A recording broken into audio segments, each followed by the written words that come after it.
আসসালামু আলাইকুম। দর্শক, আপনারা জানেন আজকে ধানমন্ডি ৩২ বাড়িটি সন্ধ্যা ৭টা থেকে ভাঙচুর চলছে, চলমান। মূলত এটি ভাঙ্গার কথা ছিল না। হঠাৎ করে সাবেক প্রধানমন্ত্রী শেখ হাসিনা দিল্লিতে বসে লাইভ করেছেন। লাইভ করার প্রতিবাদে এটা উক্ত জনতা, সব দলীয় ছাত্র সংগঠন, সব ছাত্র সংগঠন একত্রিত হয়ে এটি ভাঙার চেষ্টা করতেছে এবং এটি মূলত ভাঙবে। এটা যে আওয়ামী লীগ বা বঙ্গবন্ধুর স্বাধীনতার ঘোষণা হয়েছে, বঙ্গবন্ধুর বাড়ি ধানমন্ডি ৩২, এটি ভেঙে দেওয়া হবে। মূলত এটার উপর মানুষের ক্ষোভ নেই, বঙ্গবন্ধুর বাড়ির উপর অতটা ক্ষোভ নেই। মূলত ক্ষোভ শেখ হাসিনার জন্য। শেখ হাসিনার কিছু কর্মকাণ্ডের কারণে, মানুষের ক্ষোভের কারণে এটা ভেঙে যাচ্ছে। তবে আমি মনে করি রাজনৈতিক ব্যক্তিত্ব, মানুষ যারা আছে রাজনীতিতে, এরকমটা হবে।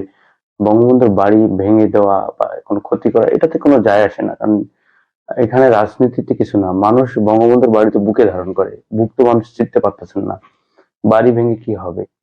অতএব এখানে গ্রেপ্তার, ভেঙে চুরে এইভাবে রাজনীতির চেয়ে শান্তিপূর্ণ ভালো রাজনীতি করাই ভালো। শেখ হাসিনাকে আপনার রাজনীতি করতে দিবেন না, নিষিদ্ধ করে দিবেন। দল নিষিদ্ধ করে দিলে এই সমস্যাগুলো আর হবে না। আমি মনে করি আওয়ামী লীগকে যে করতে পারবেন, দল নিষিদ্ধ করেন, আইনি প্রক্রিয়া যান, আইনি প্রক্রিয়ায় কাজ করেন, তাহলে মনে করি খুব ভালো হবে। এই যে আজকে ভাঙছেন, কালকে ভাঙছেন, ভাঙচুরের খেলা বাদ দিয়ে সুন্দর রাজনীতি করতে হবে। দেশের মানুষের বিশৃঙ্খলা সৃষ্টি করা যাবে না। কারণ আওয়ামী লীগ পতন হয়েছে, 15 বছর ক্ষমতা ছিল, অনেক মানুষ তাদের সমর্থনে আছে, কোটি কোটি মানুষ। তাদেরও বিষয় ভাবতে হবে, তারাও তো জনগণ। সবাই মিলে দেশের উপকারে আসতে হবে, ভালো রাজনীতি করতে হবে।